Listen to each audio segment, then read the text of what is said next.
All right, so it's working.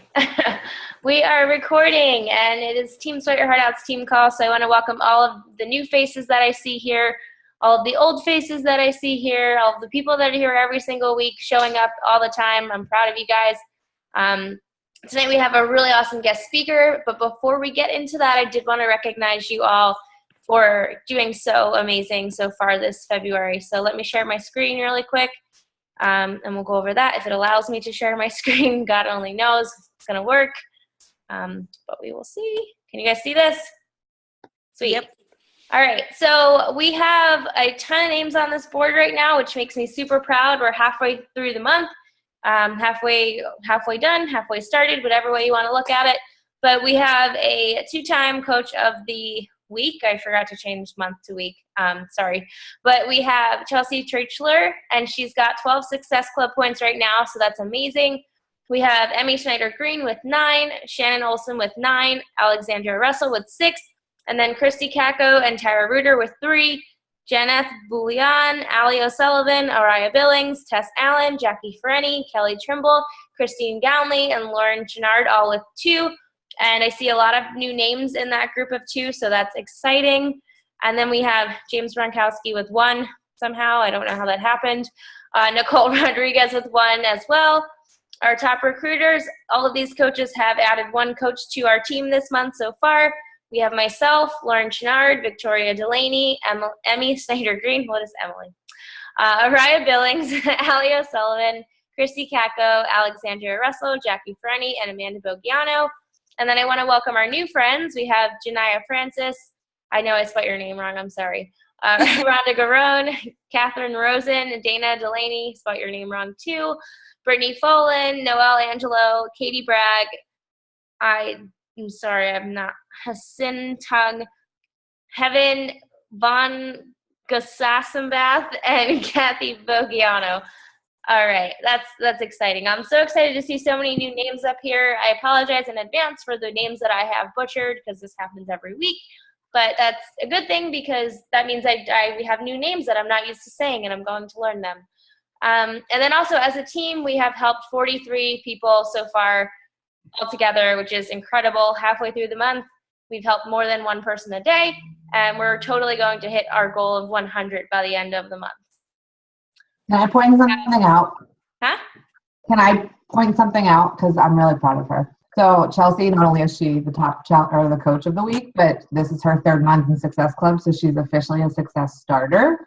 Woo! Even though she can't go to Summit, but still being able to say that you've earned that title is pretty exciting. That's so exciting. Good job, girl. If only your darn wedding wasn't the same week.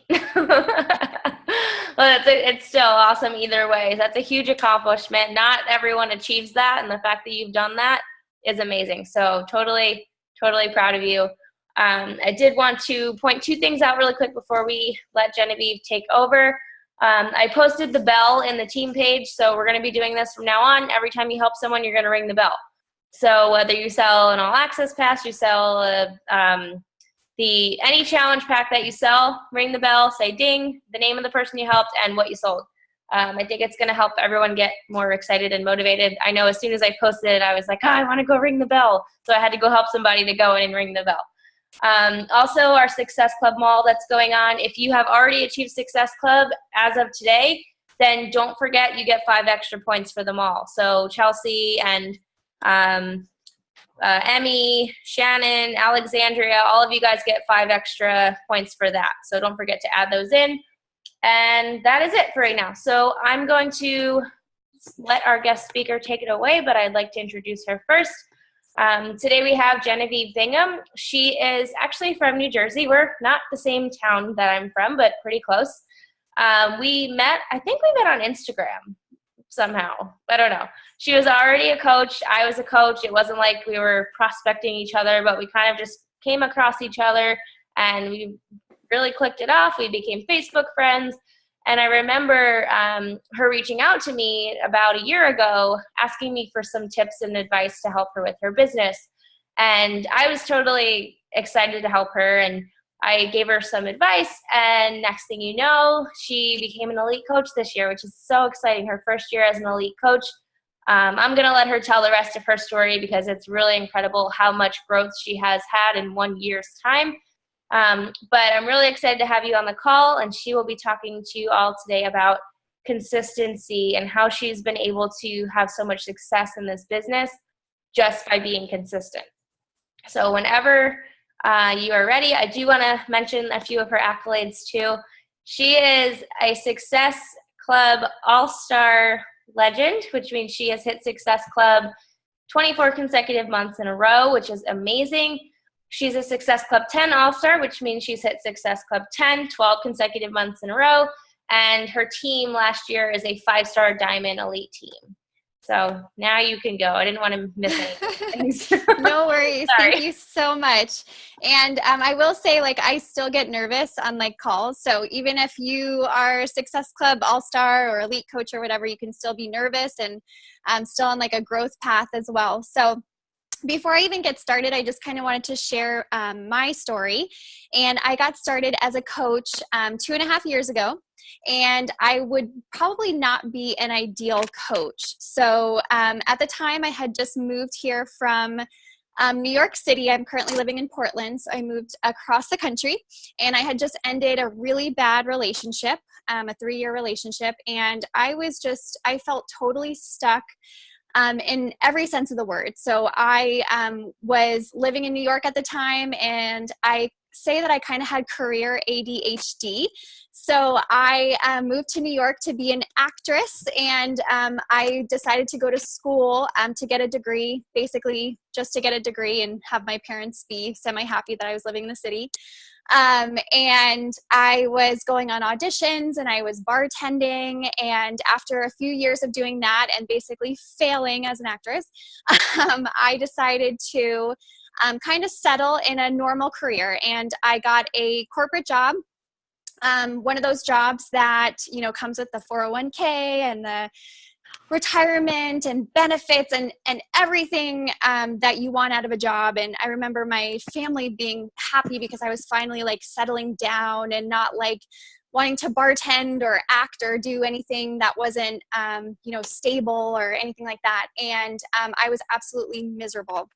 And that's what kind of prompted me to move and get out of this relationship and out of that job. And I moved across the country, and I decided to go back to school for nutrition. And my goal was to get my master's in nutrition and work in the health field. So work as a dietitian and do something that I was actually passionate about, because I was not passionate about marketing or my corporate job, which was the main reason why I left New York.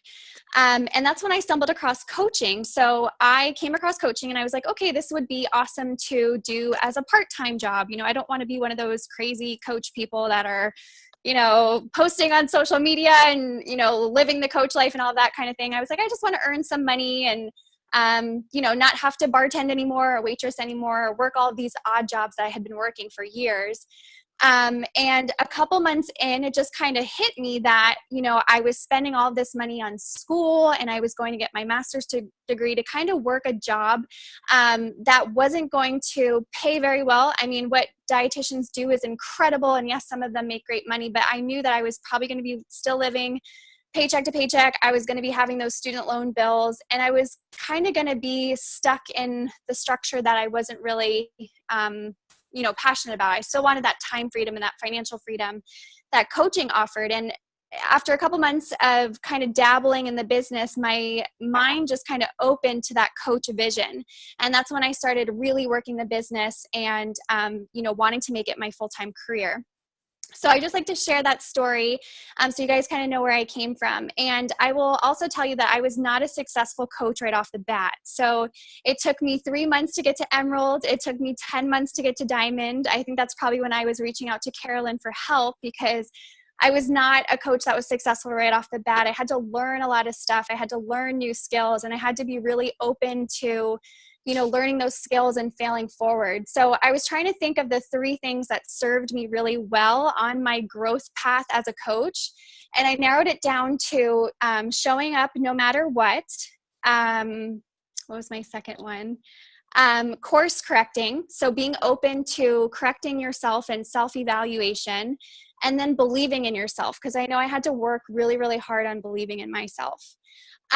So when I talk about showing up, oh, and I will also say, so I started last year as a shaky diamond, and then this year, like Carolyn said, I finished as a 5-star diamond, 2016 elite coach. So that took a lot of belief in myself, and realizing that even as a shaky diamond, for any of you coaches on this call, if you consider yourself a shaky diamond or just an emerald coach or just a coach, just know that you can believe, or you can achieve whatever goal you set for yourself this year, whether it's 5-star diamond, whether it's 10-star diamond, whether it's quitting your job. It's not even a rank goal. Whatever it is, just know that you can do it. So like I said, one of my first tips is showing up no matter what. So I want everyone on this call to promise yourself that you're going to be here a year from now. And I don't mean, hitting Success Club 1 month and missing it the next month, or, showing up for a couple team calls, but not all of them. I mean, literally committing to your vital behaviors, committing to Success Club, committing to the trainings and the team calls that Carolyn provides with your team, and truly showing up and giving it all that you have. So what I broke this down is into setting goals. So this helped me out tremendously, is setting setting yearly, quarterly, monthly, and weekly goals for yourself. So say you are an emerald coach and you want to be an elite coach this year, or you're a diamond coach and you want to be a 2-star premier coach this year. Set that yearly goal, but then break it down into quarterly goals. So for me, I knew I wanted to be elite, and I knew that I was just a diamond. So I knew I had to be 2-star by May of last year. So that was my quarterly goal of being 2-star.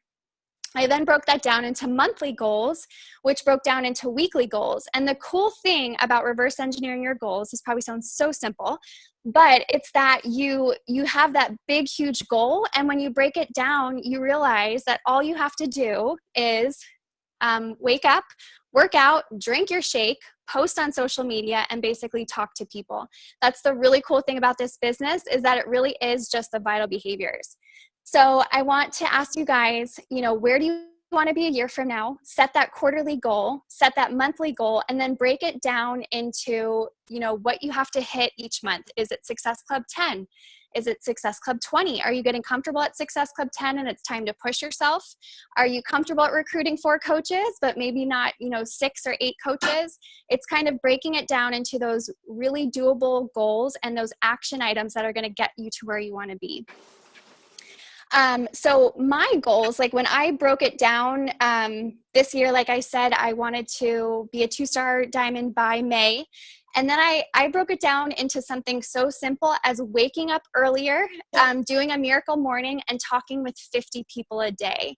So I made it so simple for myself, and day after day, I would do my miracle morning, I would talk to 50 people, and I would wake up a little bit earlier. And of course, I was doing my other vital behaviors and, hosting team calls and challenge groups and all that kind of stuff. But I really broke it into very, very simple goals that I could do daily that made that big, hairy, scary goal seem so simple to me. And I just did that day after day. So another point about showing up no matter what is, like Carolyn said, I'm a Success Club legend. So I've been hitting Success Club for over 2 years. And it's not like life just didn't happen in the 2-year span that I was, working my business and hitting Success Club. So just to give you like some examples, we moved a couple times. My boyfriend ended up breaking his foot and he was out of work for 6 weeks. So I had to help take care of him. I was actually hospitalized for 3 days last year. I couldn't work out for 4 weeks because of that medical emergency. So life was happening. It wasn't just like for the past 2 years, life was like fairy tales. Like there were things going on, and I still made it a point to hit Success Club. So just know that, no matter what's going on, you owe it to yourself, you owe it to your family, and you owe it to your vision to just keep showing up. It's not a bad thing to show up for your business. When I was taking care of my boyfriend, I still took out an hour to 3 hours every day and worked on my business because I knew, our future depended on that. Maybe I had to be an hour away from him, but I knew that moving forward, our future was more important, and wanting to retire him from his retail job was more important, and that kind of stuff. So just make sure that you're showing up no matter what, even when life happens, because nobody is exempt from life happening. It happens to all of us. So my next point was course correcting. And this is really hard to do because I know most of us are working hard. And when you're working hard and you're banging your head against your wall and you're like, what am I doing wrong? What is not working? It's hard to really self-evaluate and look at yourself. But I really think that that's what served me well in this business, is that I knew that any obstacle I was having, it really came down to a skill that I hadn't yet gotten good at. So when we joined this business, some of us might be good at some stuff. Some of us maybe we're already on our fitness journey. So our network is used to us posting on social media, sweaty selfies or ab photos or whatever. And some of us might be starting from the beginning, where you're just starting your weight loss journey or you're just starting your fitness journey. Same thing in terms of social media. Some of us might have started with posting on social, all day long, or having 1,000 friends on Facebook. I wasn't like that. I had about 200 friends on Facebook. So I had to grow that. And we all started different, levels and skill sets in this business. So I think the next thing that really helped me was self-evaluating and course correcting. And it kind of brings me back to that time when I was struggling to hit diamond. So I was 10 months into the business, like I said, and I was hitting Success Club, but I was having a really hard time growing my income or growing my team or rank advancing. And I found that it had a lot to do with me recruiting coaches. So I had to really take that magnifying glass and see, like, what was I doing wrong in my business and where could I improve? And it sucks. Like, doing that is not fun. It's not fun to, try to find out what you're not good at, right? Nobody wants to look at that, but I knew I had to do that in order to grow. And for me, it honestly came down to inviting to the coaching opportunity, inviting people, letting people know about the coaching opportunity, posting about it on social media. I started reading Eric Worre books. I mean, he literally teaches you step by step how to invite someone to the business opportunity. I started doing sneak peeks. So I just started failing forward, and I'm sure Carolyn has resources and things for you to not have to fail, but being able to recognize what I wasn't good at and course correct, and just looking at it as a skill that I had to develop, and say to myself, you know what, you're not really good at recruiting, but if you just work on it a little bit harder, you will get there and you'll get to where you want to be.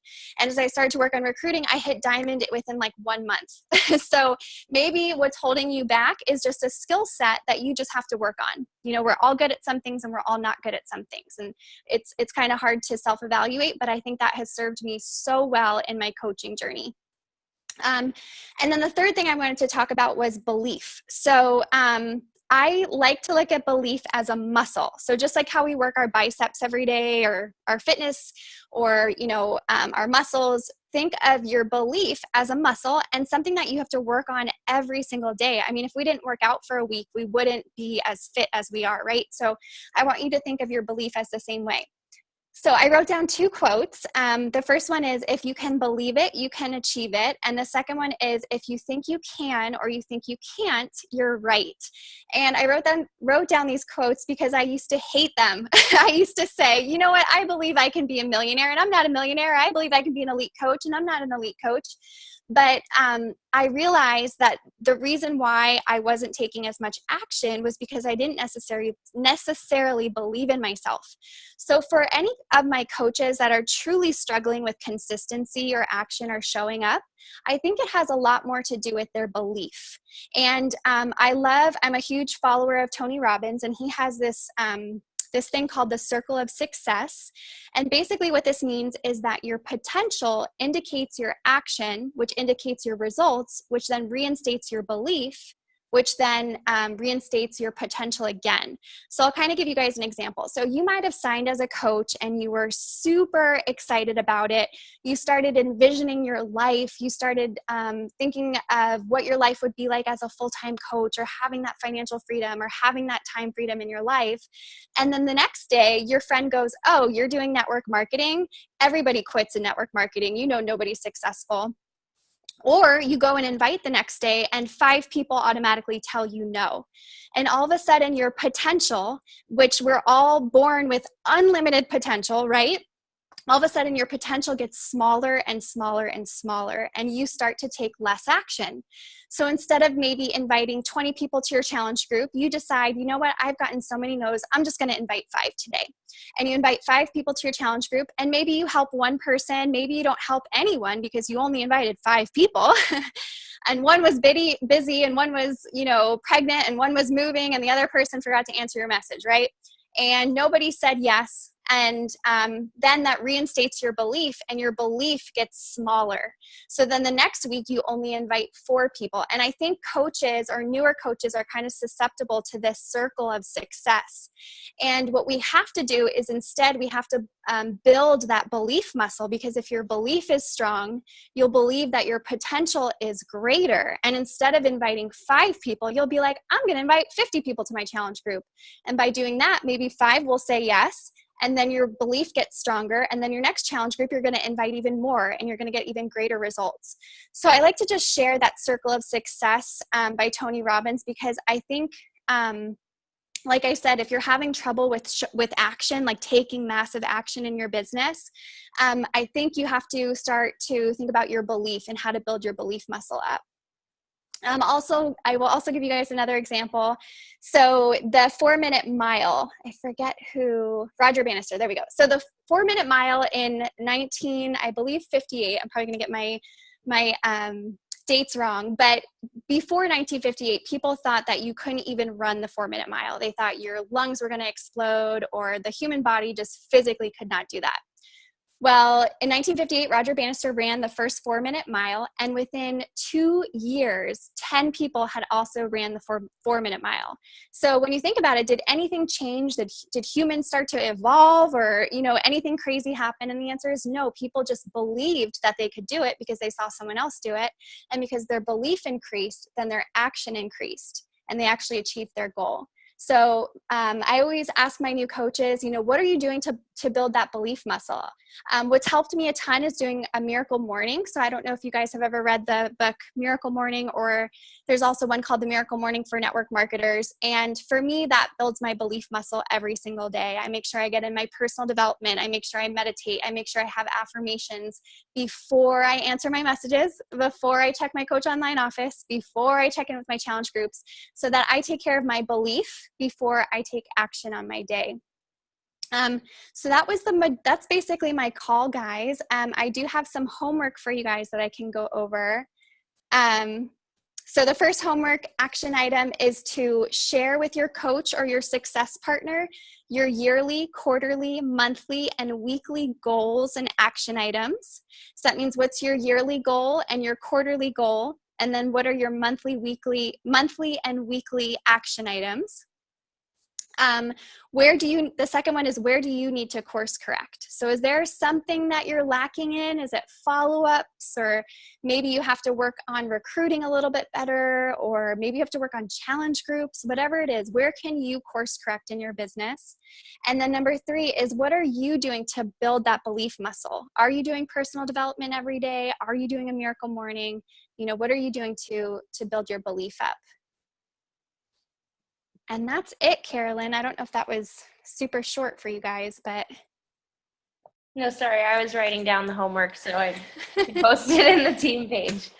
No, that was awesome. I like how you just kind of summarized everything. I'm somebody who just could talk and talk and talk and talk. So that's great that you broke it down and gave us all the amazing tips, and it was short, sweet, and to the point. I really loved what you said about course correcting, and I kind of thought of like, well, if it's broken, you kind of have to fix it, instead of like, if it's not broke, don't fix it. Definitely, if something's not working, don't just say, oh well, it's gonna be okay. If your tire's flat, you got to fix it. So I really like that you said that, but it's not always easy to admit that you're doing something wrong, or to admit that maybe you're not doing something as best as you can. So I thought that was a really good point that you made. Also too, I like the belief as a muscle. It reminded me a lot of Chalene Johnson about like confidence is a muscle. You have to work it every day.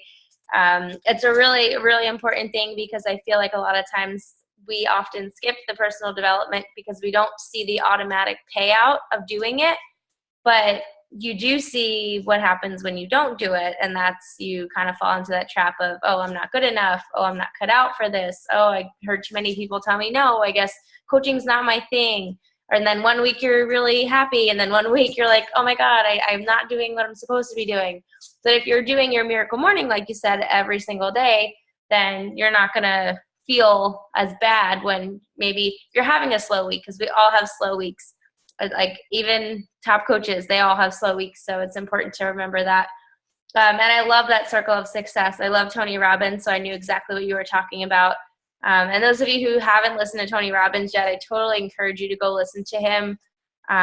He has an app actually called Breakthrough, where you can listen to like some of his trainings that he does for his courses. You can't listen to the whole thing unless you like buy into the rest of it, but you can listen to a few of the like beginning lessons. And it's just a really cool, it's easy, it's on your phone, but he has a podcast too. So if you don't have time to read and you're someone like me who takes forever to read a book, then you might want to do the audios. But thank you so much for sharing all of that. I'd love to open it up for questions if anybody has any, if that's okay with you. Yeah, of course. Awesome.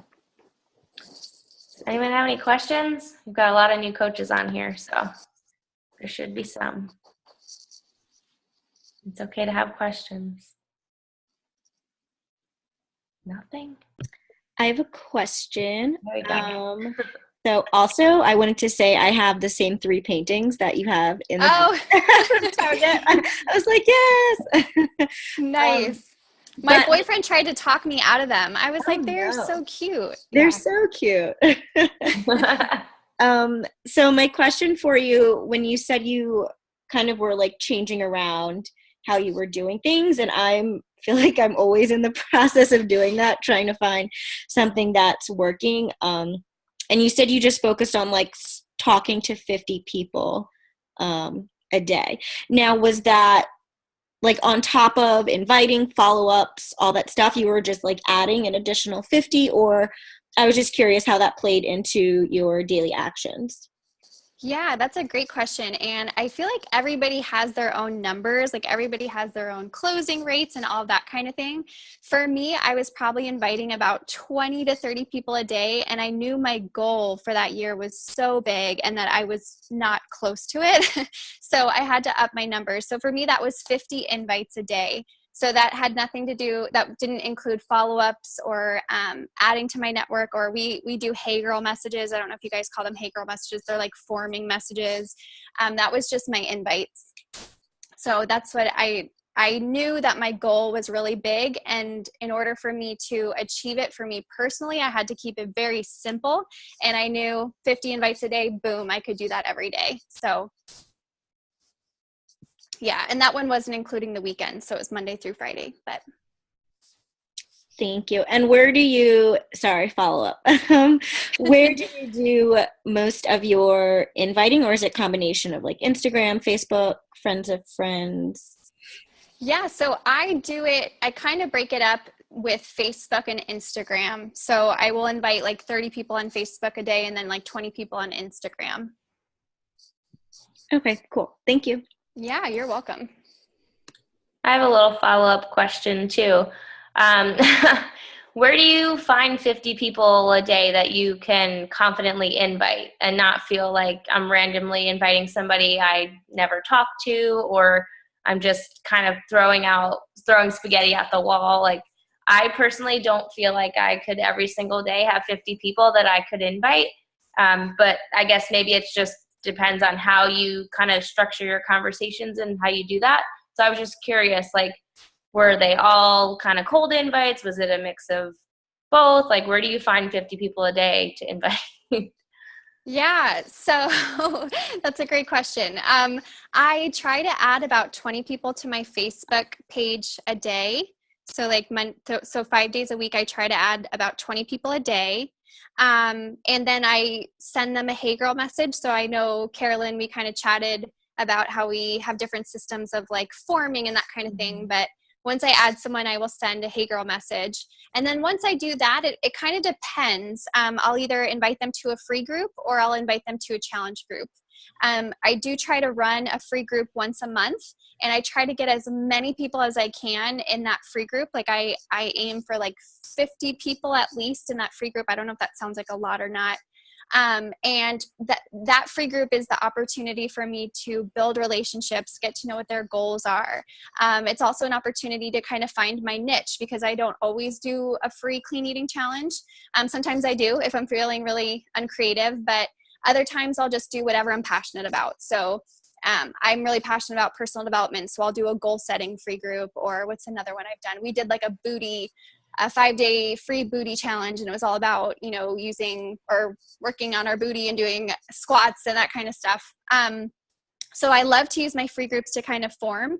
So that's where I invite most of those people. And then the other people are just people that I've like hey girled, or people that I've invited to a challenge group before, which I guess could technically be a follow-up, but inviting them to a challenge group.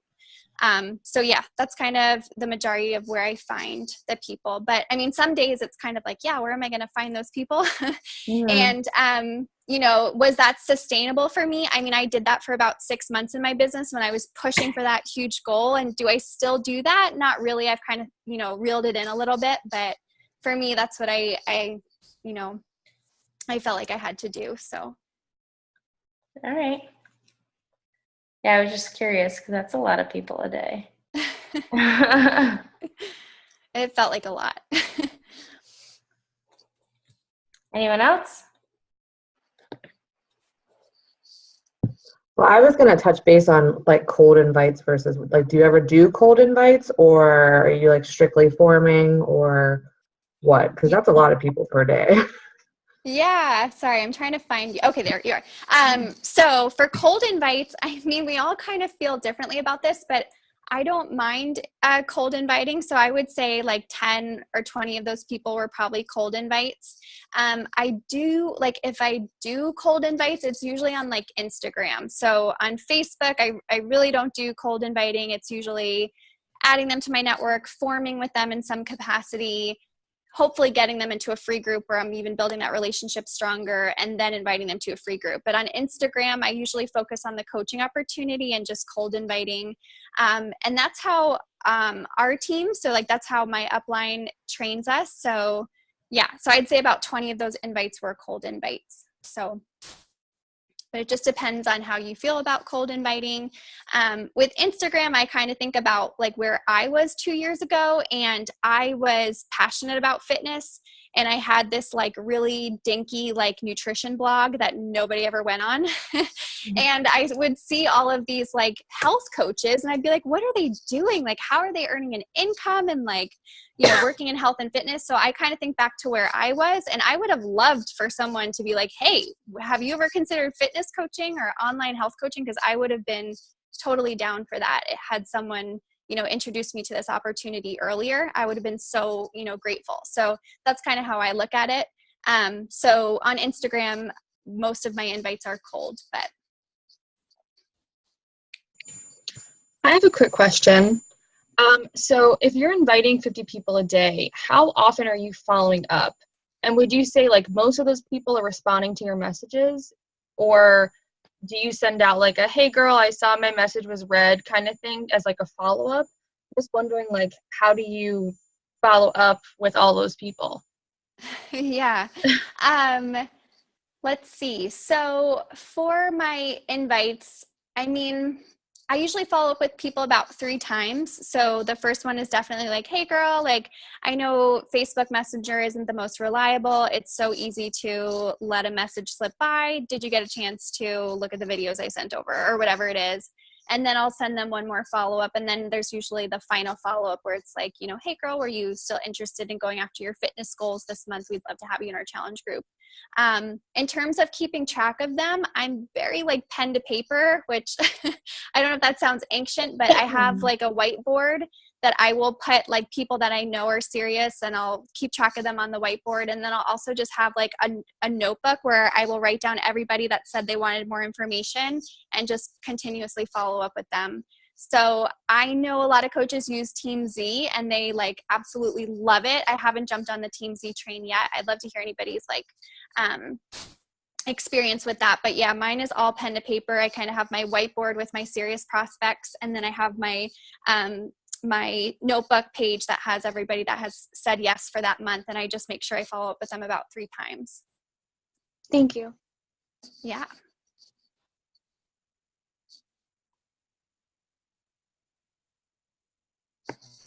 Any other questions? They're great questions, guys. We're good? If you have a question and you don't know how to unmute yourself, raise your hand and I'll unmute you because I know there's a few new people. Okay, there's one.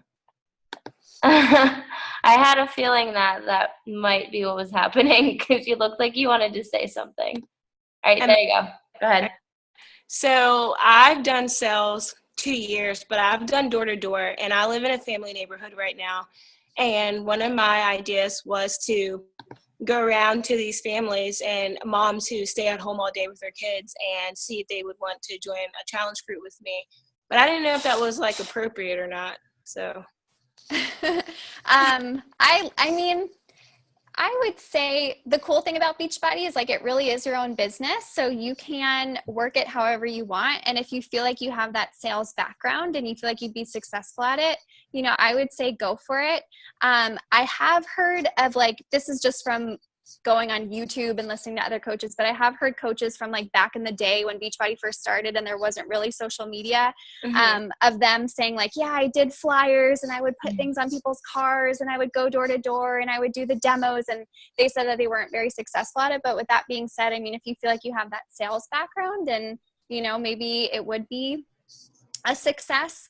I know coaches that have done fit clubs before, so that might be another cool way to meet people is do a meetup group, and then you can kind of promote that in your neighborhood and kind of have more of a one-on-one connection with them. But okay, cool. But yeah, I haven't done door-to-door stuff, but yeah. All right. Anyone else? We're good? All right. Well, I am so happy that you were on our call today. It was a pleasure having you. I am excited to speak on your call, and I have the homework written down on one of these Post-its. I'm like all over the place. This one right here. So I'm going to put that in the team page. We're going to do our regular little screenshot thing. So if you want to smile, go ahead and do that, whatever face you want to make. And it's slow again, as usual. There we go. I'm going to post that picture in the team page with your homework, and you have a full week to respond on that. You're going to post it in the comments. The recording of this call will be on the team website now, so you know how to get to that. If you don't, ask your coach how to get to it. And yeah, thank you for being here. Everyone, I'm sure took a ton of golden nuggets away from this call, and we're really excited to have you here. So thank you so much for taking time out of your day to come talk to us. And yeah, that's it. Thank you. yeah, thank you so much. Have a good night. You too. I'll see you soon. Bye. Bye. And those diamonds that are going to be staying on for the diamond call, just hang out. Everyone else, we will see you soon.